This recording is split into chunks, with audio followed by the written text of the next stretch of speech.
Somos a EDP. A nossa energia é global. Estamos presentes na América do Sul, América do Norte, Europa e Ásia-Pacífico. Operamos em toda a cadeia de energia: geração, transmissão, distribuição, comercialização, solar, eólica e mercado livre. Nossa energia é inovadora. Desenvolvemos hoje as soluções que vão mudar o amanhã. Nossa energia é social. Por meio de nossas ações, já beneficiamos mais de 4 milhões de pessoas. Nossa energia é verde. Somos pioneiros e um dos maiores produtores mundiais de energia renovável. Queremos liderar a transição energética. Isso é mais que um compromisso. É uma escolha. EDP. Nós escolhemos a Terra.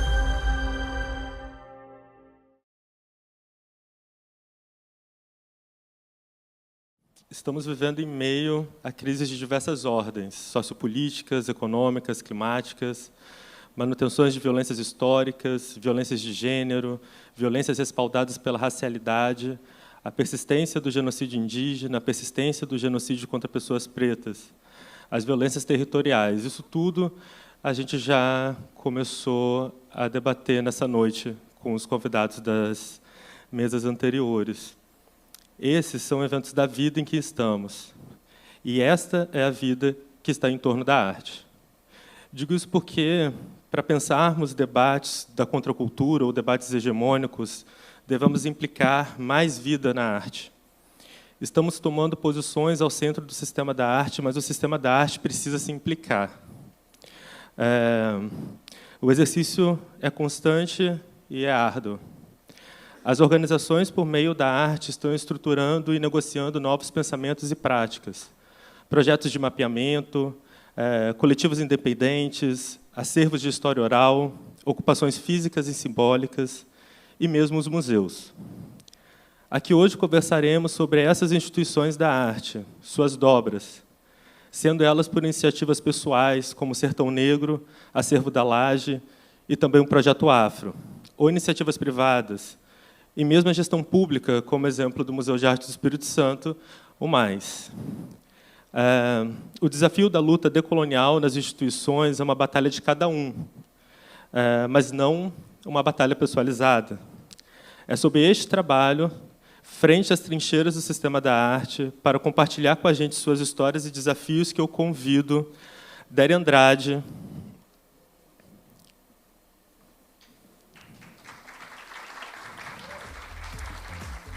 Luciara Ribeiro,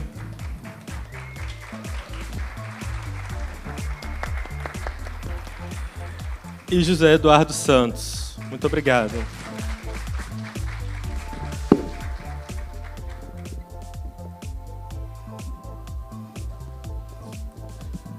Já começa assim,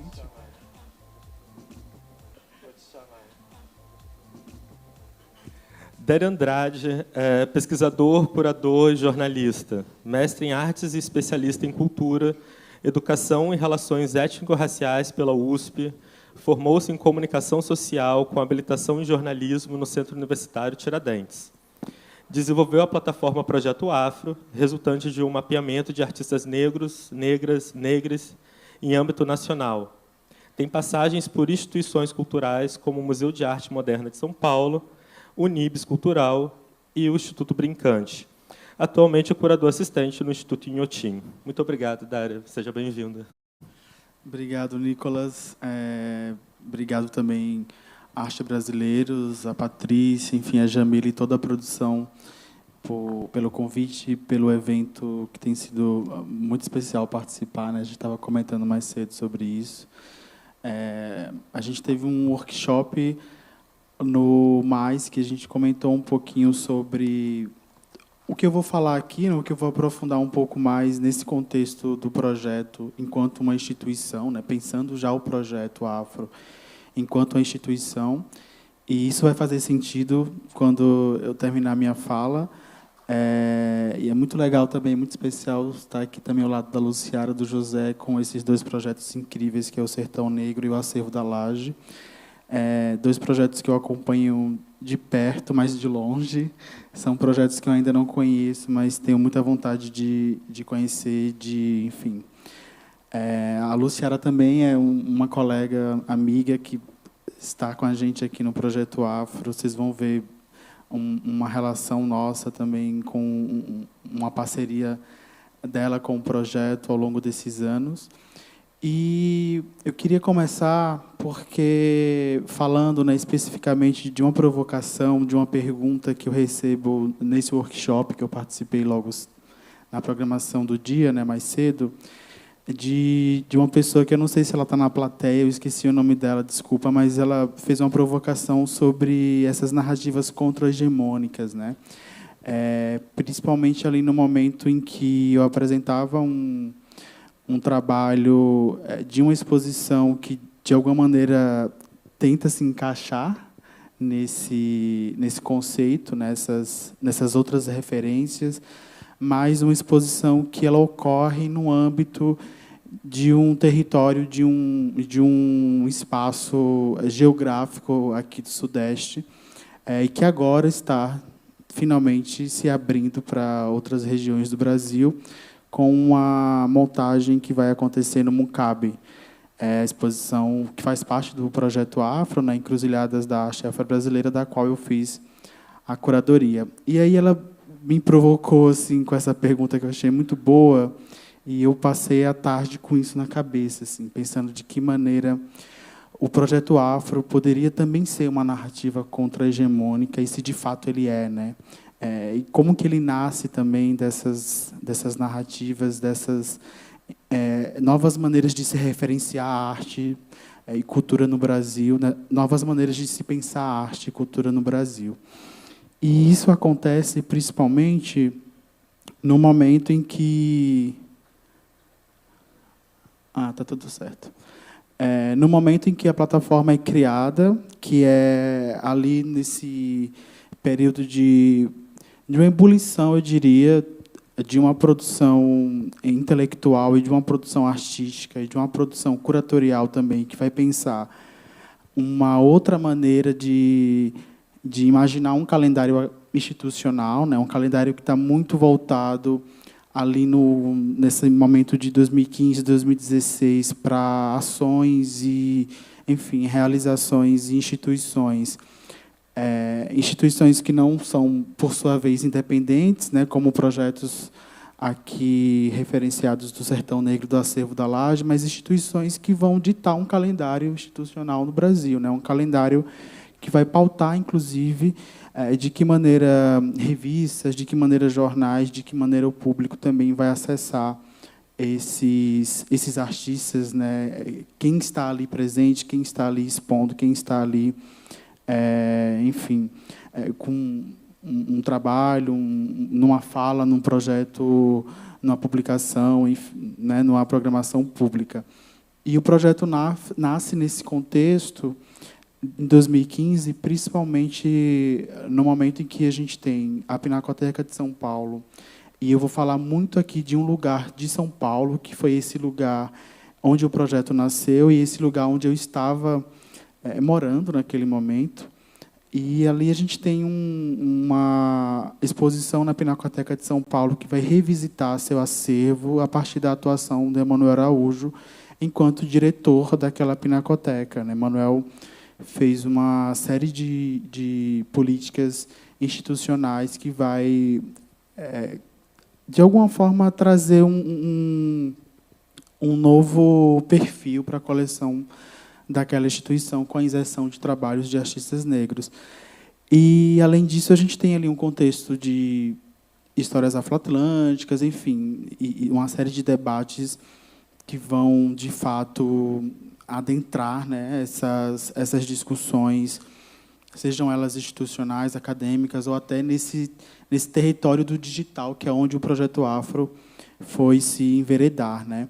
Eu, com a minha formação em comunicação social, trago aqui na plataforma um pouco dessa minha atuação, inclusive, enquanto comunicólogo, né, enquanto uma pessoa que tem uma formação em comunicação, mas também Depois eu fui entender o projeto também como um projeto curatorial, como um projeto de pesquisa.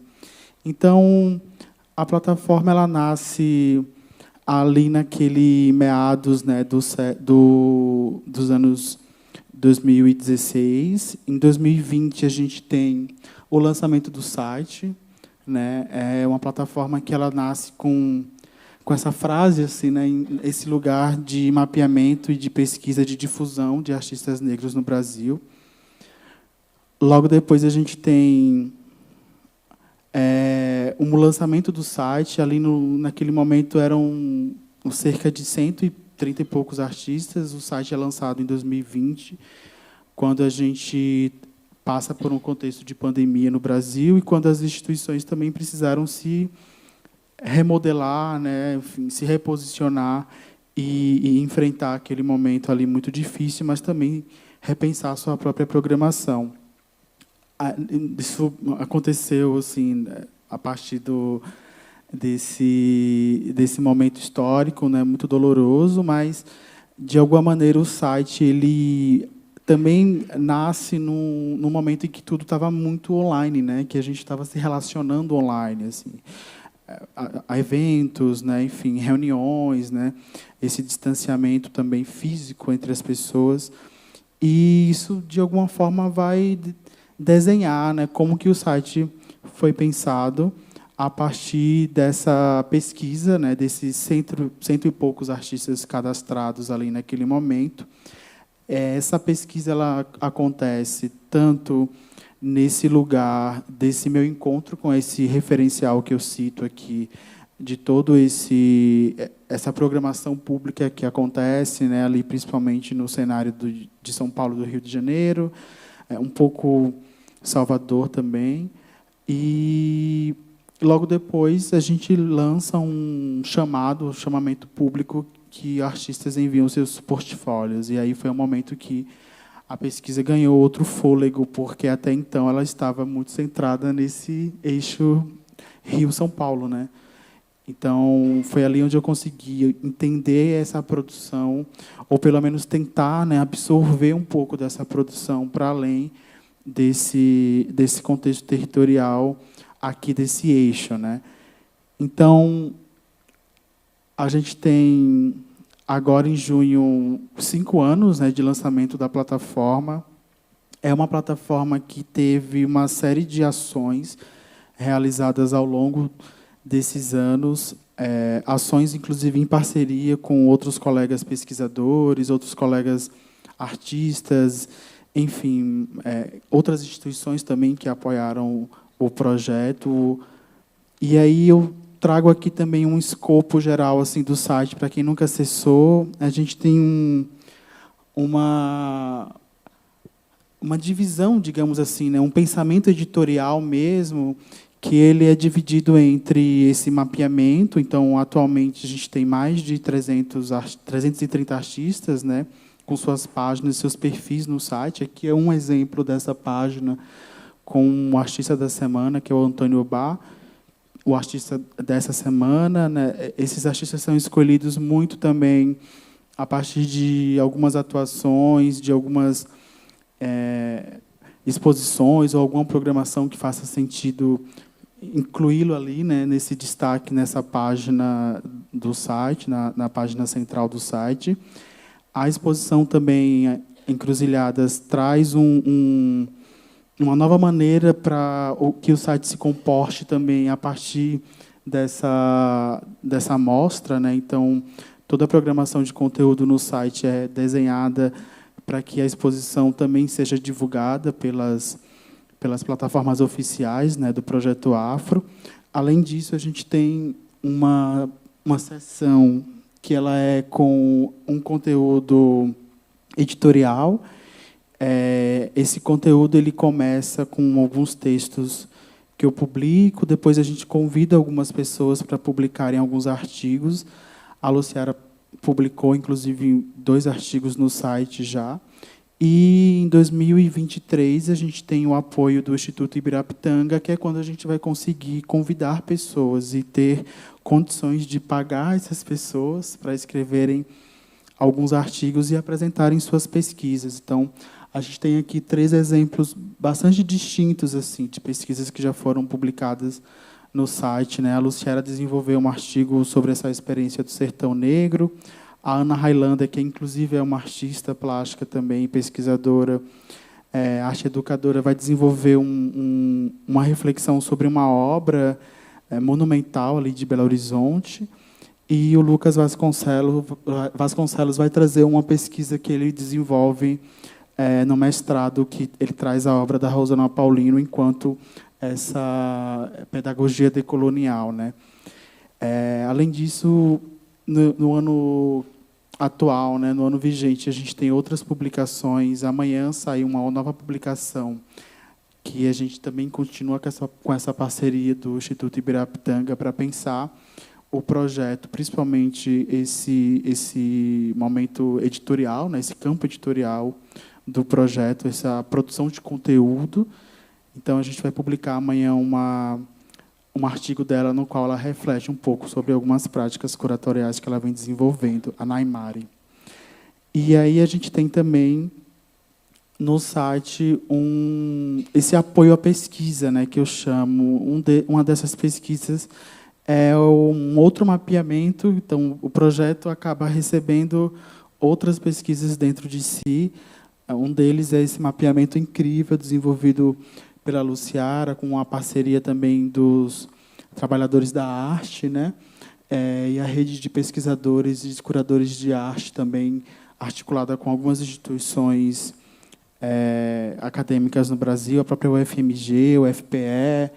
E aqui a Luciara desenha, né, esse grande mapa no qual a gente vai observar o quão desigual é a relação, né, da curadoria negra e indígena do Brasil em referência à curadoria branca, né? Então, a gente vai observar na pesquisa como que curadores negros têm uma relação de um trabalho independente, né? Poucos curadores negros estão ainda, de fato, trabalhando e exercendo suas pesquisas nessas instituições, né? Então, aqui esse mapeamento que a Luciara faz deixa isso muito evidente, assim. E a gente também fez uma série de programações públicas com algumas parcerias com secretarias de cultura de São Paulo, as oficinas culturais também. Algumas dessas falas estão disponíveis no YouTube do Projeto Afro. Tem também um trabalho desenvolvido com algumas instituições, nessas interlocuções com outras instituições. Aqui eu trago um exemplo do MAN, que foi uma ação que o MAN desenvolve ali durante a pandemia, no qual eu faço uma curadoria e uma investigação, né, uma pesquisa do acervo do museu para identificar a produção de artistas negros nesse acervo, e a ideia é que o museu se expanda, né, para além do espaço ali do Parque Ibirapuera, apresentando essas exposições interativas, digamos assim, em alguns locais na cidade de São Paulo, com essas projeções. A gente também lançou um aplicativo. Atualmente é um aplicativo que está desatualizado, porque é muito caro fazer aplicativo, e a manutenção dele também demanda muito dinheiro, muitos recursos, para além de recursos financeiros. E aí a gente lança um aplicativo que a gente convida alguns artistas para pensarem em algumas obras que elas ficariam disponíveis na tela, né, no fundo de tela do celular. Então, a ideia é que o público tenha acesso a esses trabalhos, tem um texto ali que acompanha esses trabalhos, né, um texto mediador, e a pessoa vai, então, tomar uma decisão de ter, no seu dia a dia, né, um contato com essa obra, baixando ela para o fundo de tela do celular. Atualmente é um aplicativo que só está disponível para o Android, e a gente está no processo de pensar de que maneira ele pode ser atualizado, e a gente pode disponibilizar também para outros sistemas operacionais, mas é super custoso, enfim, é muito complexo assim, essa essa atualização. Aqui foi um projeto, é bacana falar isso, que foi contemplado, né? A gente foi contemplado no edital da Secretaria de Cultura de São Paulo, e aí a gente conseguiu desenvolver o aplicativo, né? E aí a gente tem também esse momento agora do projeto, né, que é um momento super especial, que é quando a gente consegue, de fato, ampliar essas discussões, né, apresentando o projeto enquanto uma exposição. Então, Encruzilhadas da Arte Afro-Brasileira é uma exposição que nasce de uma vontade, né, de trazer o projeto para esse espaço físico, entendê-lo também a partir dessas relações com essas instituições, né, e aqui eu trago como exemplo o próprio CCBB.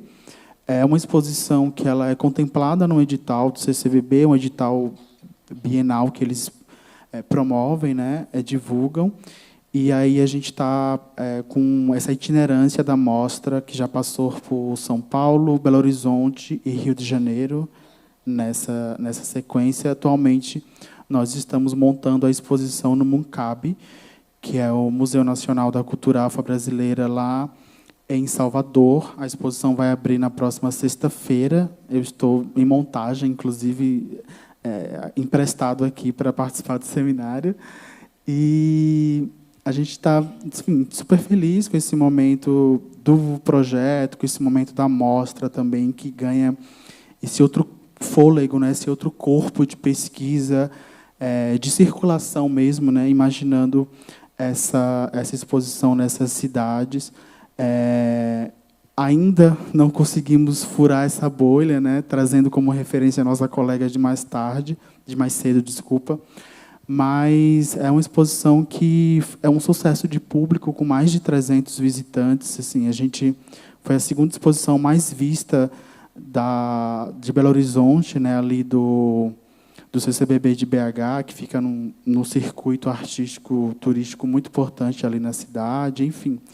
E, de alguma maneira, a gente está levando essa pesquisa, né, está levando esses trabalhos para serem vistos, enfim, que sejam também de interesse de pesquisadores, de outros artistas que desejem fazer parte desse movimento, né? É uma exposição que ela tem 69 artistas atualmente em Salvador, né? Ela é atualizada a cada sede. Aqui eu trouxe uma foto que eu gosto muito de uma montagem da exposição em Belo Horizonte, com 2 trabalhos da artista Marcela Cristina.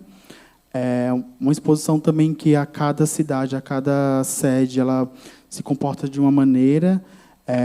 A gente pesquisa a história desses prédios, né, junto com a expografia, enfim, com a produção, vai entender de que maneira que a exposição pode ocupar esses prédios. É uma exposição que traz 5 eixos temáticos, com destaque para 5 artistas homenageados. Então, esses 5 núcleos, né, como a gente costuma falar nesse contexto assim, de curadoria, eles são chamados de eixos, justamente porque cada núcleo, cada eixo parte da produção de um artista. Então, a gente tem o Arthur Timóteo da Costa, o Rubem Valentim, a Maria Auxiliadora, o mestre Didi e a Lita Cerqueira. E aí esses 69 artistas convivem, né, dialogam ou não, e ocupam essas sedes do CCBB ao longo desses meses de itinerância. Então,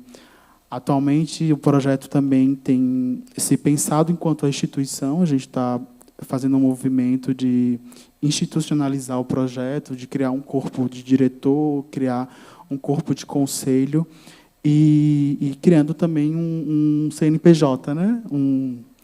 Uma assinatura, enfim, jurídica para o projeto. Esse eu acho que é o grande próximo passo do projeto agora para os próximos anos. E é isso. Obrigado.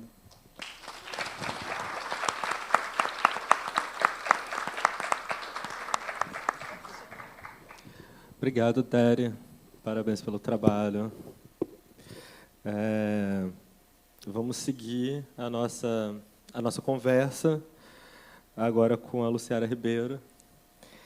A Luciara é educadora, pesquisadora e curadora, é mestre em História da Arte pela Universidade de Salamanca e pelo Programa de Pós-Graduação em História da Arte da Universidade Federal de São Paulo. É colaboradora da revista Contemporary and America Latina e da plataforma virtual Projeto Afro. É docente no Departamento de Artes Visuais da Faculdade Santa Marcelina e no Centro Universitário Fundação Armando Álvares Penteado. Atualmente é diretora artística do Sertão Negro Ateliê e Escola de Artes em Goiânia. Prazer em te conhecer, Luciara. Seja bem-vinda. Muito obrigado. Obrigada, Nicola. Boa noite a todos aqui presentes. Também, enfim, né, estou muito feliz pelo convite, por estar aqui nesse seminário, por conhecer mais sobre a produção artística e as instituições e os equipamentos de cultura aqui de Vitória, né, entender mais sobre a história desse território. Fiquei muito feliz com a mesa anterior, enfim, poder escutar mais e poder compartilhar aqui com essas duas pessoas que eu admiro tanto, esses projetos parceiros, né? E o Projeto Afro, quase que a gente está aqui, enfim, apresentando juntos também, então fico muito feliz. E de poder unir também o que são essas ações que a gente pode tramar, enfim, fazer, né, e criar de maneira... E que isso eu acho que é também colocar a contra-hegemonia em prática, né? Criar e fazer isso ser uma ação. E eu acho que são os três projetos exemplos disso, né? E eu acho que ouvindo o Deri, lembrando, né, desse momento lá da gente pensando no Projeto Afro, né, o quanto mudou de 2020, foi 21, né? 21 para cá, né? E a gente poder estar aqui falando sobre eles, né? Então, fico muito feliz. Bom, então também pensando sobre o tema da mesa, né, eu fiquei com esse tema assim, pensando nele e o que eu falaria.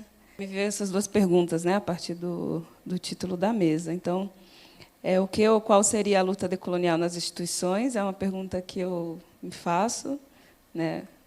Há a luta decolonial nas instituições ou que luta é essa, né? E que desafio é esse, assim, né? Qual é o desafio que está posto? E se há caminhos para esse desafio, ou se esse desafio ele é um desejo, se esse desafio ele é, de fato, uma presença nessas instituições, e também quais são essas instituições, o que a gente está chamando, né? Quais são esses que a gente está chamando de instituições. Então, eu fiquei com essas duas perguntas, fiquei pensando como respondê-las, e eu acho que o Sertão Negro é a resposta, né? Então, eu voltei e falei, então, eu acho que é o que a gente faz, é uma possibilidade de resposta, né? Talvez não resolva, não dê conta de trazer, enfim, o que o tema desdobra. Mas é isso, né? Eu penso que é muito essa aí, não é abandonar o debate, não é isso, mas é pensar como colocar isso numa prática, né? Como que a gente olha e transforma isso dentro dessas instituições, o que que desafio, como a gente enfrenta esse desafio para além do conversar e do falar sobre ele, né? E transformar isso em uma prática e, sobretudo, na vida, né? E eu acho que é a grande questão também para mim, assim, como que o trabalho feito dentro das instituições transforma a vida, né? Dos seus trabalhadores, a vida da arte, a vida da cidade, a vida do mundo, né? A vida de todos os objetos vivos e não vivos. E aí eu acho que eu elenquei aqui algumas coisas, porque o Sertão Negro, quem já conheceu, quem já foi lá, enfim, mas fica o convite já, né? É um espaço muito múltiplo, muito complexo, e que eu acho que a gente atua em muitas frentes, assim, que é difícil de trazer todas, né? Tem que ir lá para conhecer. Então, ficou o convite para todos, que não dá para entender só numa apresentação, mas eu coloquei aqui alguns pontos que eu acredito que o Sertão Negro traz e que contribui, então, para a gente encarar isso que está posto dentro do tema da mesa, que é esse desafio, né? O que é esse desafio? que é criar outros modelos de instituição, sobretudo esse. Eu acho que esse é o chave, assim, o que a gente estava fazendo.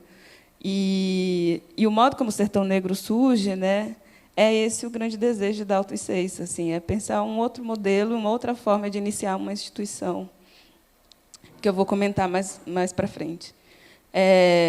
Manter a base dos propósitos éticos, né, também manter, lá no Sertão Negro a gente fala muito disso, assim, né, quais são manter os princípios do Sertão Negro, né?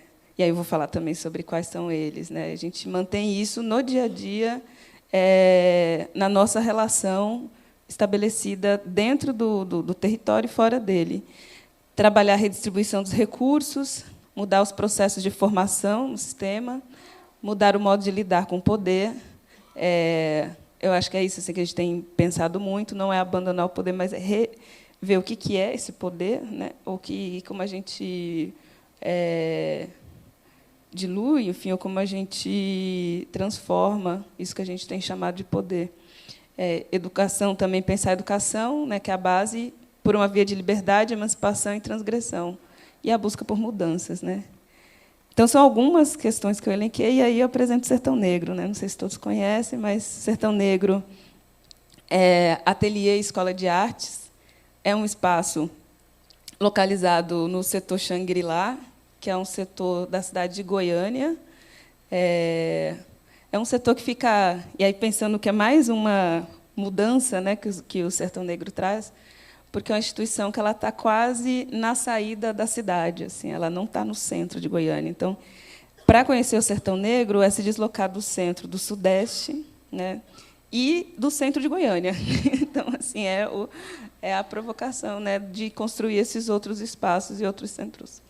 Então, o território do Xangri-Lá é um espaço de loteamento que era uma reserva ambiental, parte ainda é de reserva, né? E esse terreno ele é adquirido pelo Dalton Paula, que é o artista fundador, né, do espaço. E Dalton é, enfim, né, uma pessoa muito próxima das plantas, né? O Dalton é de Oxóssi, então ele fica ali um tempo conversando com essas plantas, entendendo como pedir licença para entrar. Então, a primeira coisa do Sertão Negro, como vocês veem aqui, é a gente habitar os lugares que as plantas permitem, que a natureza deixa, e que é uma conversa com elas. Então, os primeiros moradores, os primeiros seres do Sertão Negro são os seres vegetais, né? Então, aqui na entrada, vocês podem ver, a gente tem esse jardim. É um jardim com as plantas medicinais, são plantas de cura, plantas de proteção, plantas de axé. Então, essas plantas que elas fazem as boas-vindas, né? Elas que estão ali para dizer quem entra, quem sai, enfim, o que fica, o que entra. Então, o Sertão Negro. Então, é fundado, enfim, pela Ceissa e Dalton. A Ceissa é professora da UEG, professora no curso de audiovisual, e tem uma pesquisa sobre cinemas de autorias femininas, negras e indígenas, né?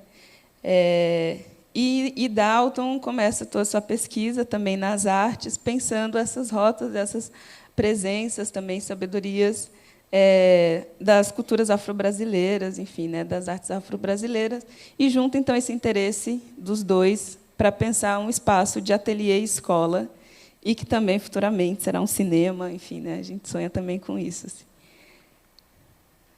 E o Sertão, então, tinha um desejo do ateliê escola, né? E aí vem o porquê do Sertão Negro, né? O Sertão entra como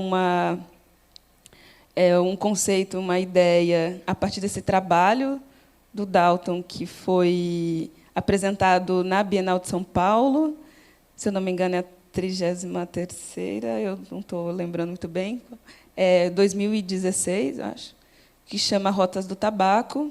E aí esse trabalho, o Dalton vai fazer viagens por alguns lugares, né, e um deles é o interior da Bahia, pensando nas rotas que a produção do tabaco, né, criou, enfim, a partir da escravidão em alguns territórios, como o interior da Bahia, Cuba e outros. E aí é quando ele vai fazer uma viagem longa pelo sertão da Bahia e estudar, enfim, pensar toda essa história. E aí também é um encontro meu encontro também com o Sertão Negro e com o surgimento dele, porque eu nasci em Xique-Xique, é uma cidade que fica, né, no noroeste da Bahia, no sertão, por onde passou a Rota do Tabaco, que Dalton pesquisa, e foi quando eu conheci também Dalton nessa exposição. Então, fiquei muito encantada com esse trabalho, e a gente tem essa troca e começa a falar sobre o sertão, e um desejo que a gente sempre compartilhou era esse. Eu tenho um desejo muito grande de criar um espaço cultural na minha cidade, pensar o sertão. Tenho feito muitos estudos sobre pensar sobre a educação sertaneja, né, como uma base. A gente tem foi trocando, né, de lá para cá, e aí, não à toa, enfim, vou para o Sertão Negro agora e penso sobre o sertão lá. Então, aqui um destaque da obra. E é isso, né? Então, o Sertão Negro já tinha essa ideia, e aí ele precisava de recursos. Então, surge quando o Dalton ganha esse prêmio, em 2019, que é o Marco Antônio Vilaça, e aí ele anuncia que vai começar a construção. Então, tinha um terreno já, e começa a construção. A base, né, para pensar o que é o Sertão Negro vem do quilombo. Então, os quilombos são os princípios, e aí, quando a gente fala lá no Sertão Negro, tem que manter os princípios, são os princípios que a gente encontra nos quilombos. E nossa relação mais direta é com o quilombo Calunga, sobretudo com uma das comunidades, né, que é a comunidade Engenho 2. O quilombo Calunga, para quem não conhece, é considerado o maior quilombo do Brasil, né, são 33 comunidades vivendo ali na Chapada dos Veadeiros, em 3 cidades, né, Cavalcante, Terezinha de Goiás, e tem outra cidade também, não lembro. E é um quilombo datado com quase 300 anos, né? Então tem uma média de entre 280 a 320 anos de ocupação, enfim, da ocupação desse território. E tanto tempo, né? O quilombo Calunga tem luz elétrica há 10 anos, mais ou menos. Então, para a gente ver também as diferenças dessas realidades, né, do país. Mas Dalton começa a frequentar o quilombo Calunga há 20 anos. Né, ele tem uma das pessoas, inclusive, que faz essa ponte entre ele e o quilombo é a Lucilene Calunga, que também hoje é uma pessoa atuante no Sertão Negro. Então, para vocês entenderem que de fato, ninguém está no Sertão Negro por acaso, assim, é uma rede que vai se conectando. E aí eu trouxe aqui algumas imagens, né, do Calunga, não vou me atentar muito por conta do horário. Então, pensando a vida comunitária do quilombo, as suas bases, as suas relações, também um pensar do cerrado, a biodiversidade, a vegetação, né, as formas que o cerrado traz, enfim, as plantas, a alimentação, a germinação do solo, o cuidado, as sementes. Né? Então, no Calunga, é feito todo um trabalho também de manutenção da vida das sementes e que a gente leva para o Sertão Negro. Né? Hoje a gente tem um banco, um acervo de sementes crioulas com mais de 300 espécies diferentes. Então, isso é manter a vida. Né? Então, a nossa preocupação com a manutenção desses ciclos. A alimentação, né, como a emancipação também do sujeito. Então, assim como no quilombo, as casas do quilombo elas começam pela cozinha. Né? Então, você entra e você tem algo. A primeira coisa é você vai comer algo, vou te oferecer algo. Né? Não é como a casa moderna, né, que a gente entra pela sala, que é exatamente esse lugar frio que você só senta e não se interage, né? Não se relaciona com o ambiente dessa casa. Né? E a cozinha é esse lugar de recepção. Né? E a comida como um princípio de coletividade e de fartura. Né? Então, a fartura é um conceito também muito importante para nós, assim, do prazer de se estar junto e saciar e compartilhar, né? E não faltar. A cultura e a memória também pensando nas tradições, né? Na manutenção desses legados lá no Quilombo, que são algumas das festividades que tem lá, e também as atividades culturais, que aqui são duas ações que a gente tem trocado, enfim, apoiado lá na construção entre Sertão Negro e Calunga, que é a Sussa, que é uma dança realizada tipicamente no Calunga, né? Assim, a gente não tem outros registros de Sussa fora do Calunga, e a curralheira também, que é a música tocada nas festas e também para dançar a Sussa. E o pensamento de emancipação financeira da comunidade, né? Então, no Calunga tem o turismo de base comunitária, e isso enriquece e divide. Então, tudo que se arrecada com o turismo é dividido, compartilhado com a comunidade. Não fica para as famílias que trabalham com turismo e nem para aquelas pessoas específicas que atendem, mas entendendo que é um caminho para a emancipação coletiva. Ai, meu Deus, vou correr. Então, esses são os princípios que a gente traz do Calunga e aplica no Sertão Negro, né? Também os terreiros, né? São as instituições. Essas são as instituições que nos inspiram, né? Então, os terreiros também como esses lugares de proteção, de cura, de cuidado, de amor, né, de afeto, como foi dito também na mesa anterior, de saberes, de diálogos com os seres vivos e não vivos, né? E a educação como essa potência da partilha, né, e da construção. Todo o espaço do Sertão Negro, né, a grande parte dele, né, ele é construído com materiais de técnicas de bioconstrução, então taipa, pau a pique, bambu a pique, tijolo de cerâmica não queimada, a gente pensando sempre nesses materiais, de uma maneira que esses materiais eles voltem a ser terra, né, em algum momento que a gente não está transformando, a gente está utilizando, enfim, e mantendo, inclusive, são técnicas que ajudam na nossa vida e circulação nesses espaços, como a taipa, que ajuda na própria refrigeração natural do ambiente, né?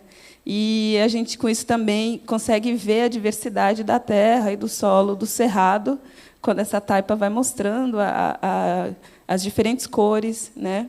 A gente também tem um sistema de poço, né, de água do subsolo e também de reserva de água da chuva e de reutilização da água, né, enfim, das pias, dos banheiros, das águas, para a gente fazer um reuso ali também nas plantas, né, na irrigação. Ou seja, tudo que se produz ali é consumido e volta e gera vida, né? Os banheiros do Sertão Negro também, a gente são os banheiros secos, né? Então a gente quase não usa também água para esses usos, e transforma toda a serragem, né? e que é utilizada ali também em adubo para as plantas. Então, aqui são algumas imagens dessas áreas, né? Nossa choupana, também com um telhado de fibra vegetal, a circularidade também é importante, né, para esses espaços, a cozinha, que é o primeiro espaço de recepção, né, a nossa entrada do espaço. E ali tem uma imagem também dos chalés, que são esses quartos que fazem parte agora do nosso programa de residência, onde a gente acolhe os residentes, lá no Sertão. Bom, e aqui são os eixos de atuação, né? A educação, a pesquisa, a produção cultural, a gestão ambiental e a soberania alimentar. Então, e a emancipação financeira, que também não está aqui, mas é um dos eixos. Então, vou passar rapidamente sobre algumas dessas ações, né, desses eixos. Então, a educação e a pesquisa, ela engloba os cursos, tem cursos de cerâmica e gravura e história da arte, nesse momento. A nossa biblioteca, a Biblioteca Rosana Paulino, nossa diva, que estará aqui amanhã. A gente faz seminários maravilhosos. Não sei se ela está aí, na verdade, né? Mas se tiver, enfim. A nossa homenageada. E, bom, os cursos, as visitas mediadas, Os seminários de estudo interno, que eu iria falar, mas acho que não vai dar tempo, né, que foi uma das ações que eu comecei a implantar depois da minha ida para lá, os ateliês abertos e participações em feiras e exposições. Programa de residência, vou passar rápido, prometo. Aqui são algumas imagens.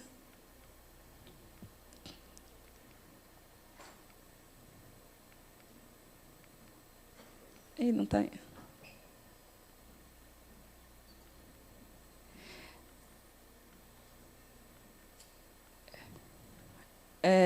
Então, na produção cultural, a gente tem na produção cultural são atividades que dialogam com a comunidade, né, como a comunidade participa, a gente também se alinha, né, e convida a comunidade para entrar no Sertão Negro, que é a capoeira Angola, que é organizada, enfim, pelo Mestre Guaraná, que também é um dos artistas que participa das atividades do Sertão Negro.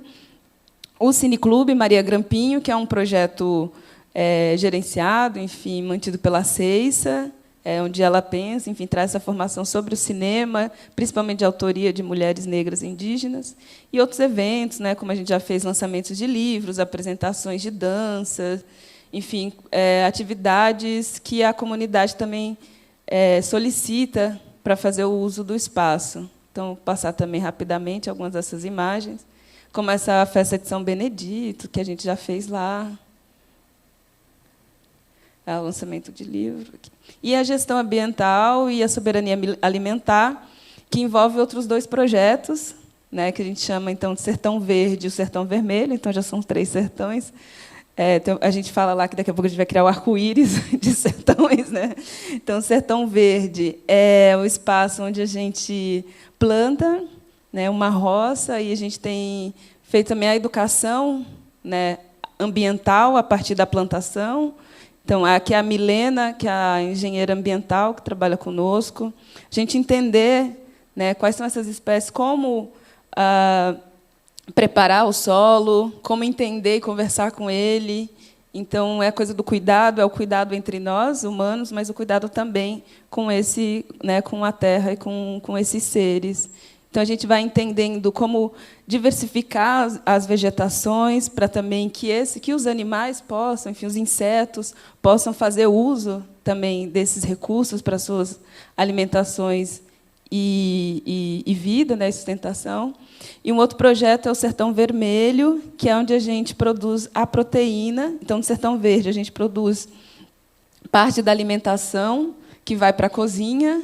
Então, atualmente, a gente consegue 80% da alimentação vem muito do Sertão Verde, do que a gente planta. Então, já uma independência também de um consumo externo, né? E também fazendo com que isso tenha uma qualidade desse alimento, né? Produzindo, para ter uma alimentação mais saudável. E o Sertão Vermelho é onde a gente tem a produção de proteína. Então, aqui vocês estão vendo, são os 3 tanques, onde tem a criação de peixes. A gente faz a criação da tilápia, que é um peixe africano. E aí cada tanque é um período, né? São 6 meses para esse peixe ser possível de virar alimentação. Então, a cada 2 meses, eles mudam de tanque. Toda essa água ela também é filtrada, tem todo um sistema para que ela possa ser reutilizada. A gente só perde água pela evaporação e também ser usada na irrigação das plantas, usando já as proteínas que os peixes também mantêm ali.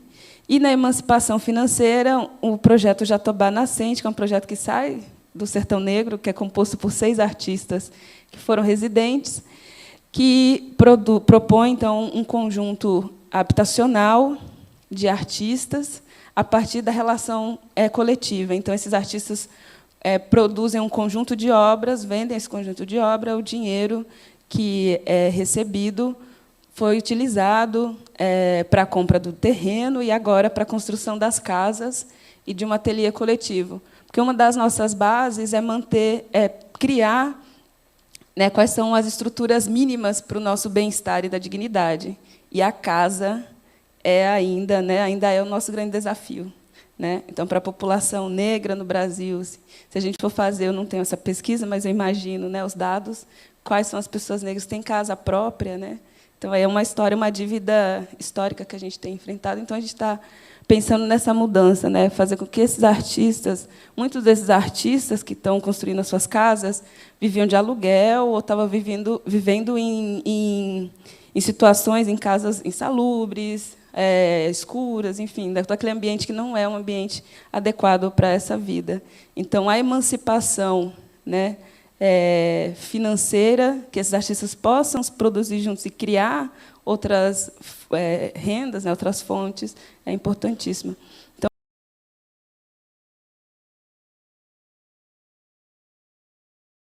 projeto, e é isso, virou mais uma instituição saindo do Projeto Sertão Negro. Como o meu tempo já estourou, eu vou parar por aqui, eu ia continuar, assim, mas acho que esse desafio que a gente está enfrentando agora, só terminando aqui, concluindo, que é também entender esses processos legais, né? A gente também criou o nosso CNPJ, fazendo estatuto, e fazendo algumas organizações internas, né, de fluxos de trabalho, dinâmicas, ou o que é entendendo, né, os conceitos, as definições do que é cada projeto. Então, acho que esse é o nosso desafio também para agora. E obrigada, desculpa ter estourado o momento. Obrigada, gente.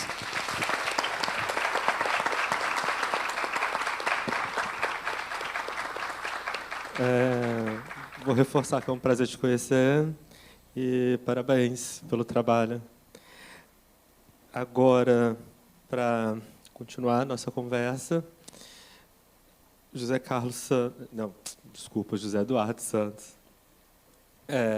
curador e responsável junto com Vilma Santos pelo Acervo da Laje, que reúne obras artísticas e históricas do subúrbio ferroviário de Salvador e de toda a cidade. Ele é pedagogo, mestre em psicologia e doutor em saúde pública pela Universidade Federal da Bahia. É autor de diversos livros, dentre eles Novos Alagados, Histórias do Povo e do Lugar, e Cuidado com o Vão, repercussões do homicídio entre jovens da periferia. Com o Acervo da Laje, participou de exposições como A Memória é uma Invenção, no MAN, no Rio, Subúrbio, uma exposição em 3 atos, no MAN, Bahia, e Dos Brasis, no Sesc Belenzinho. Ele assina artisticamente seus trabalhos de pintura como Zé de Cabeça. Prazer dividir mais um seminário com você. Muito obrigado. Seja bem-vindo. Obrigado a todas. Obrigado depois de vocês. É uma honra estar nessa mesa, pelo que a gente representa pro Brasil, né? Eu pensei em 5 eixos, vou ficar passando os slides, é uma conversa pensando de que ser da periferia é muito difícil, né? A gente que é da periferia, a gente muitas vezes tem que tornar a periferia o nosso centro. Essa apresentação é para Vilma Santos, tá bom? E a gente começa a entender que a periferia precisa de respostas muito específicas. E eu tinha escrito algumas coisas, pensando que o acervo ele nasce em 2010, com uma pesquisa que a gente fez sobre a arte invisível na periferia de Salvador, no subúrbio ferroviário, onde o lugar tinha 22 bairros, caracterizado por violência, e onde, nesse lugar, você não tem... Obrigado. Você não tem espaços artísticos ou relacionados a estéticas. Não vai. Relacionados à estética, e que isso tem uma implicação direta na vida... Isso, pronto, começou. Na vida dessas pessoas. Como a gente estudou violência, somos professores, a gente começou a entender que precisava fazer alguma coisa operante, concreta, para que isso fosse um atenuante ou algo que pudesse provocar, criar outros campos simbólicos ali naquele território. E criar do nada é muito difícil, criar do que não existe é muito difícil. E eu devo muito, o bairro São João do Cabrito, o subúrbio ferroviário, deve muito a essa mulher, que é Vilma Santos. Porque é ela que segura, ela que suporta, ela que entende, ela que é o amálgama de todas aquelas crianças e mulheres que fazem esse acervo viver. E é bom dizer isso, porque as autorias precisam ser dadas muito em vida, né?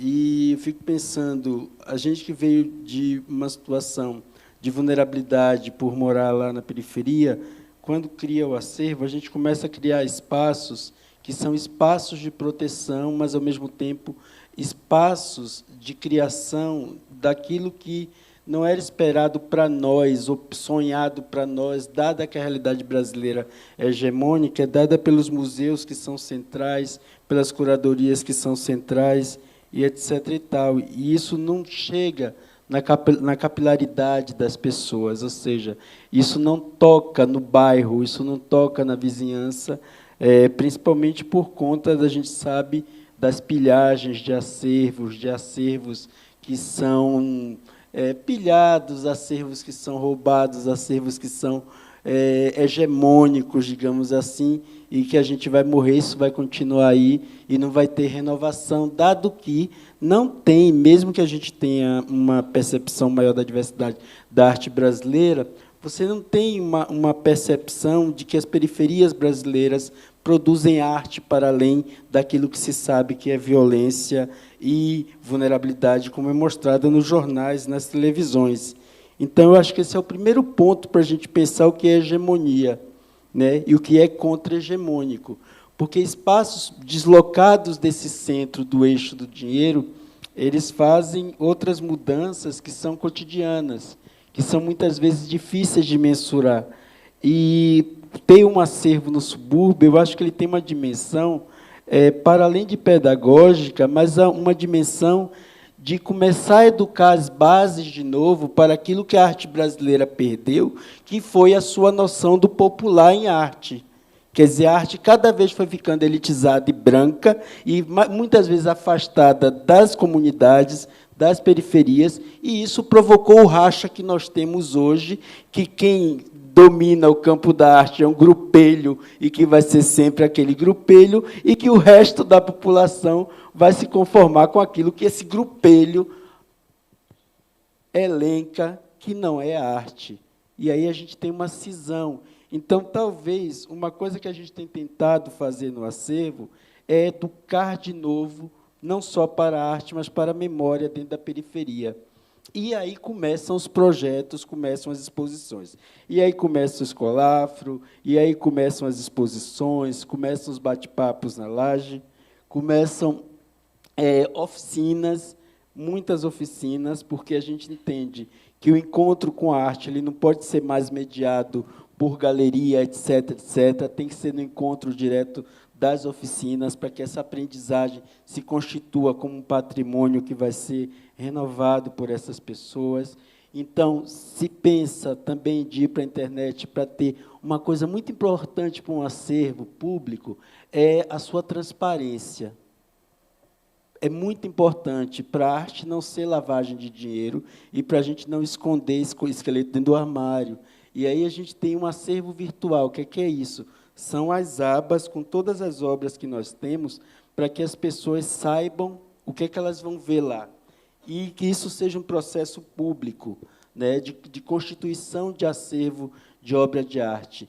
Principalmente porque, para nós das periferias, a gente tem que provar cada vez mais o que a gente está fazendo, dado a questão da dúvida.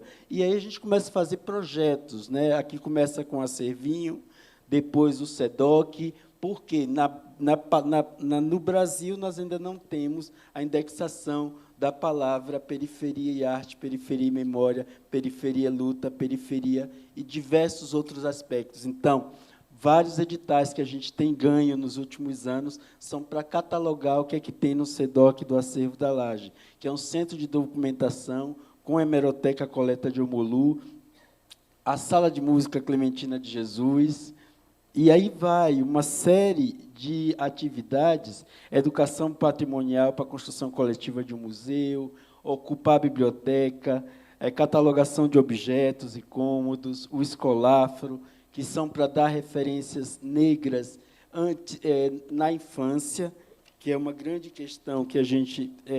muitas vezes, os museus, os educativos, eles se tornam apêndices dos museus, eles não se tornam centro dos espaços de memória e de cultura. E a gente tenta sempre trabalhar com as infâncias, né? Justamente para você ter esse papel de quem vai cuidar disso depois da gente. Então, requalificação colaborativa do acervo, o acervo digital, e aí vai. São muitas ações, como os Ocupalages, e eu fiquei pensando algumas questões que norteiam um pouco desse trabalho da gente, e me veio muito... Isso foi, muitas vezes, a gente não vai estar no cânone das artes brasileiras, né?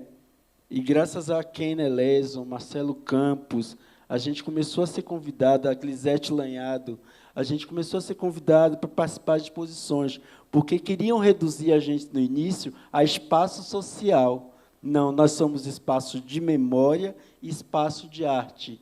E isso é muito importante, você não reduzir um espaço de arte de memória, pelo fato dele estar na periferia, qualquer que seja ela, no sul global ou na periferia de uma cidade, há um espaço social, é um espaço de arte com toda a intencionalidade que isso carrega. E é muito importante quando essas exposições voltam para o seu território. A exemplo de Memórias para Dona Antônia, que é uma exposição coletiva, talvez a primeira que a gente fez no acervo da Laje, dentro do subúrbio, com toda a tipografia, participação de luz, curadoria coletiva, para quê? Para memorar a presença da Dona Antônia, a querida mãe da Vilma, a querida responsável por cuidar da comunidade, para que a memória dela não fosse só a memória monotemática que a cultura brasileira sempre insiste em ter. Chega de ser monotemático. A gente começa a entender que a gente cria o cânone quando o cânone não nos quer. O cânone não nos quis. Então, nós quebramos o cânone, inventamos o nosso cânone e estamos vivendo nele. Nós começamos a entender uma segunda premissa, que representação sem presença é miragem. Eu não quero representação de ninguém lá.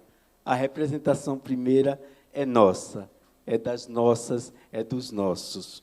E essa representação ilumina o nosso trabalho. Classificando dentro do campo da arte quem somos nós. Terceira premissa, nós somos pós-Ingênuos do Brasil, pós-Naif, pós-Lina, pós-Mário de Andrade, pós quem quer que veio. Isso é muito importante para repensar a hegemonia. Para ser contra-hegemônico, você tem que ter coragem de dizer algumas coisas, com tranquilidade. E a gente começou a pensar isso, que a gente é o pós. E a gente, sendo o pós, a gente está criando a nossa identidade. Os encantos, eles vão reger a vida da gente. É a quarta premissa. Porque se a gente quer ser contra-hegemônico, a gente tem que começar a voltar às nossas origens, que mais nos constituem. E o que é que a periferia tem a ensinar, na verdade? Eu acho que a primeira coisa é o pertencimento. Nós sabemos a quem pertencemos, trabalhamos com ou sem recursos, mas quando temos recursos e queremos recursos, a gente não normatiza esse nivelamento por baixo das expectativas de quem quer que seja. A gente trabalha de forma relacional, e o colonial ele quer a gente servil e submisso, seguindo um roteiro pré-estabelecido, né? Ele segue um padrão que apaga, que não distribui dinheiro, que não distribui curadoria, que não distribui mobilidade, que não distribui autoria, além de ficar em um certo discurso para a plateia, mas que, por dentro das estruturas, mantém as mesmas lógicas colonialistas. Ser independente nos fez recusar até redes que se apropriam do coletivo, e quem brilha é quem detém o poder do dinheiro, da informação e dos pertencentes. Mas aqueles que participam da rede não desfrutam dos patrocínios masters, por exemplo. Quantos projetos de periferia morrem? Quantos artistas de periferia morrem porque não têm apoio, incentivo, etc., etc.? Talvez esse pedaço do Brasil que nos conhece, dialoga, vive, pensa com a gente, troca experiência, tudo começa com Luísa Proença, com um convite para uma fala na 31ª Bienal de São Paulo, Usos da Arte. Ali teve início tudo o nosso respeito. Depois, a Marina Folkides, no encontro em 2015 do Museu... Esqueci o nome. Do Museu... Fábio. Episódio museal. E, com a Marina Folkides, a gente pensou, discutiu bastante o que é que a gente queria como acervo. A gente queria curadoria e queria impactar aquele território por essas discussões. E quando o acervo ganha algo, o que é que ele faz? Ele traz as suas, os seus, o território. Para nós, a arte é mobilidade. Quando a gente vai para uma dessas exposições, vão produtoras, produtores, estagiários. E eu acho que o desafio decolonial das instituições, já respondendo e terminando, é que quando é que a gente vai começar a nos vermos nas governanças das instituições, nas governanças do poder, do dinheiro, da autoria, da curadoria? Vilma é uma curadora negra, mas nunca está em post nenhum de ninguém. E quantas exposições Vilma fez a curadoria? Em Salvador, a gente está que nem Exu. A gente abriu Ferrão, a gente abriu Casa das Histórias, abriu Residência do MAN, sabe? E não entra para a história, porque uma vez uma pessoa de São Paulo disse, numa abertura de exposição, vocês podem fazer 1000, nós lhes apagaremos. Simples assim, porque sabe que nós temos uma intencionalidade no que a gente está fazendo. E as curadorias para as quais nós somos convidadas e convidados é porque tem sempre uma horizontalidade. E o número é imenso, mas porque sempre tem respeito. E todas as curadoras e curadores que pisaram lá aprenderam isso, que o decolonial se faz com respeito. Há, para nós, além do desafio de governança, do dinheiro, etc., da persistência no tempo. São 15 anos fazendo isso. São 15 anos fazendo isso. Sem deslumbre, mas com saúde e com proposições. A peneira do tempo faz com que façamos escolhas. Levamos em conta sempre a nossa vida, nossa saúde, nossos afetos e tal. E a importância do que a gente acha mais delicado, que é cuidar das nossas memórias estéticas, dessas memórias estéticas que o Brasil nunca cuidou. Então, muito obrigado, boa noite.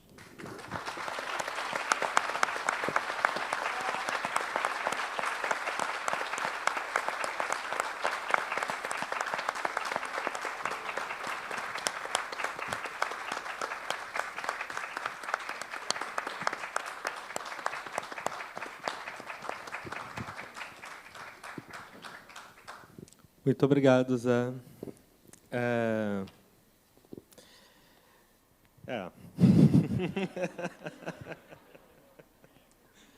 Desculpa, eu tô tranquilo.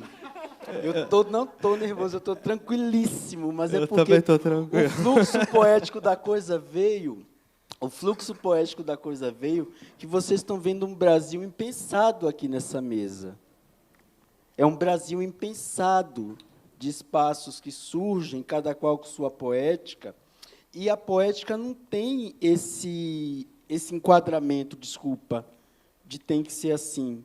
Porque a gente que é professor, no meio do ordinário, a poética acontece.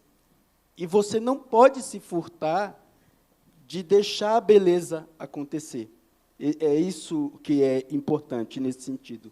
Porque eu queria seguir normativamente como um belo... Mas eu não entendi. Pô, não vai. Nada contra. Não vai.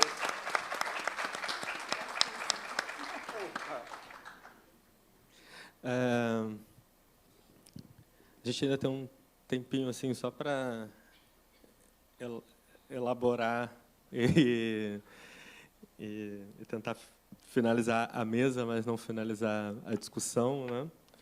mas acredito que tenha pontos de convergência assim nas falas de vocês. Acho que elas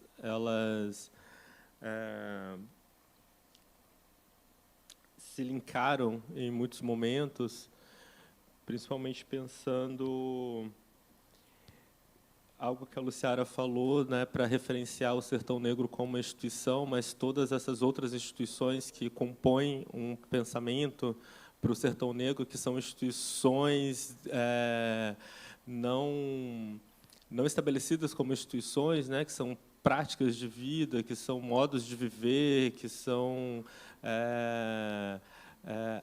as culturas, né, da comunidade. E essa relação de serem projetos independentes, e aí é só uma outra coisa que, né, marcada pela fala do Dery, sabe o que é ser projeto independente também, né, nesse sentido? Né, independente de quê? Independente do CNPJ, independente financeiro, ou não depende de dinheiro, né? Porque, na verdade, parece que a lógica é que não se depende de dinheiro para nada, né, nada disso acontecer, e para fomentar pensamentos, e para fomentar estruturas físicas, né? E para incentivar comunidades e organizar acervos de memória, acervos de pensamento, acervos de pessoas e de vida, nesse sentido. Não sei se tem uma pergunta assim, específica para cada um, mas reforçando, talvez, a pergunta original da mesa, né, que eu acho que não vai ser respondida também, no sentido de qual é o desafio, né? Qual é o desafio, por exemplo, de se adentrar em instituições também que estão estabelecidas e tentar fazer algo, né? Que é o seu caso, o caso do Tério no Inhotim, mas também o desafio de apresentar para o mundo que o que vocês estão fazendo são instituições que estão se colocando dentro de um sistema da cultura, né, e tentando negociar com essas grandes instituições, né, com os grandes patrocinadores, como o Zé coloca também. Então, não sei se vocês querem comentar uma coisa específica, eu não tenho uma pergunta específica para cada um, mas se vocês querem finalizar com algum pensamento essa última mesa do dia. Então, a gente veio de um período da redemocratização que a gente conseguiu muita coisa pela luta popular. Agora a gente quer o excedente, a gente quer redistribuição de dinheiro. Editais são para isso. A Vale deve ser para isso. As grandes empresas que se enricaram das riquezas brasileiras devem dar essa retribuição pública. Mas não só para os grandes CNPJ. Não só para os grandes CNPJs. Mestras e mestres da cultura, como está acontecendo no Fortaleza, no Ceará. O Ceará está fazendo uma coisa de museus orgânicos, chega dos grandes, só os grandes, só os grandes.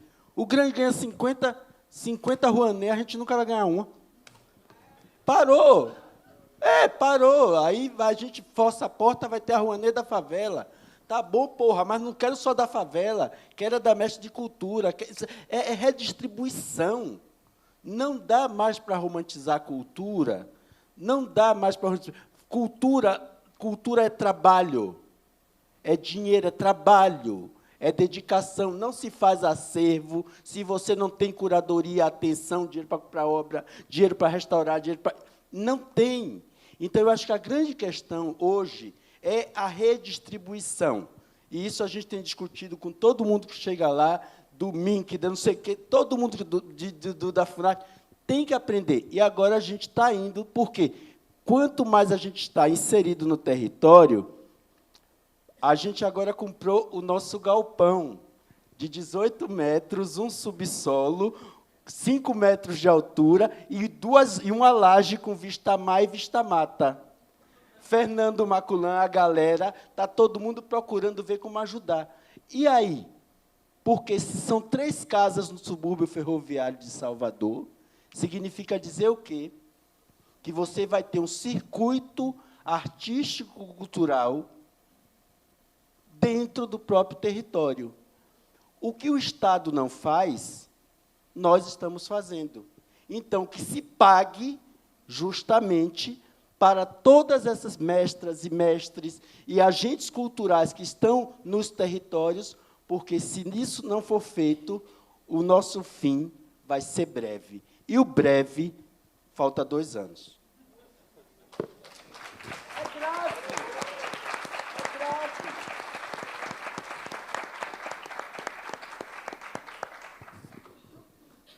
Não sei se ainda dá tempo.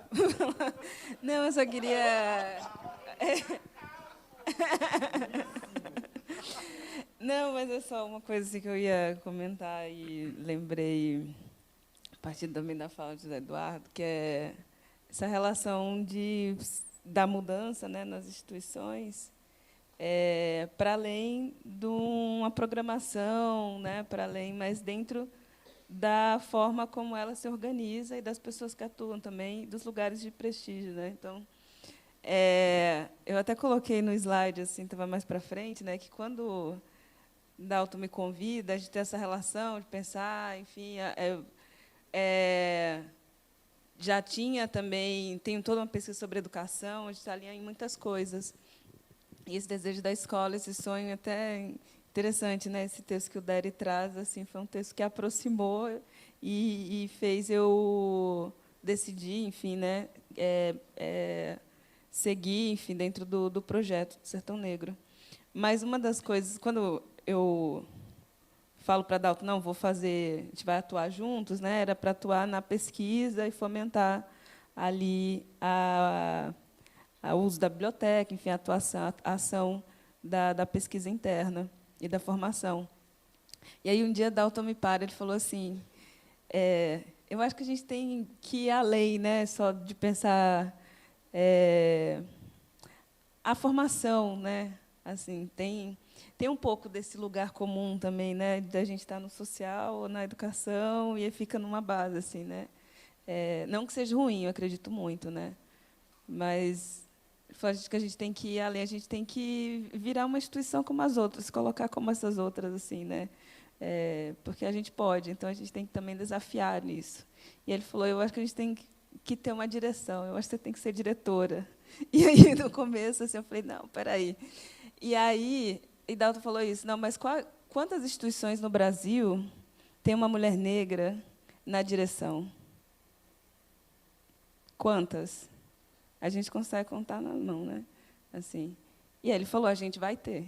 Então, eu acho que começar outra instituição é tentar não reproduzir, né, essas formas. E não é o lugar da direção como um lugar autoritário ou hierárquico, né? Eu ia mostrar um pouco, a gente fez um desenho do nosso organograma e a gente discutiu muito nessa estrutura de organograma que vem lá de cima, vai descendo até, né, vai demonstrando ali, enfim, quem obedece quem, né? E não era isso. Então, a gente fez um organograma horizontal. E uma das pessoas que está referenciado assim nessa horizontalidade do organograma, mas também na referência do respeito, é a Lucélia Maciel, que a gente considera a nossa mais velha. Então, essas bases que vêm lá do terreiro, que vêm dos terreiros, que vêm dos quilombos, né, que não é o conselho, a direção, né, ou são os mais velhos. E aí, os mais velhos não tem a ver com a idade, tem a ver com aqueles que chegaram ali, que sabem mais, e a gente respeita, né? Então, esse lugar que a gente está pensando, repensando também o que a gente vai desenhar enquanto projeto, né, institucional. Então, era só isso que eu pensei, assim, que eu queria ter falado, e aí veio com essa fala. Eu acho que a minha fala também acompanha um pouco o pensamento da Luciara e também do José, no sentido de pensar de que maneira também essas instituições conseguem, elas próprias, redistribuir, né, enfim, esses fomentos, dinheiro, né, e essas tecnologias, né, também que são muito caras, e de que maneira elas se relacionam com seus territórios. A gente traz aqui também esses exemplos super bonitos do acervo e do Sertão Negro, que dentro desses grandes projetos já trazem outros projetos que, né, é como se fossem grandes guarda-chuvas, assim, né, que guardam outros projetos ali dentro, e cada um desses pequenos projetos precisa de dinheiro, precisa de pessoas trabalhando, enfim, o próprio projeto dos artistas do final que você apresenta, né? Acho que essa é uma pergunta que eu deixo assim também, né? De que forma essas instituições também se articulam, né? Territorialmente e pensam para além desses espaços, né? Físicos, enfim. De manhã a gente no workshop falou muito sobre isso, né? Eu lembro que uma das perguntas foi justamente isso, né? Acho que a Lucy também comentou dessas coletividades, né?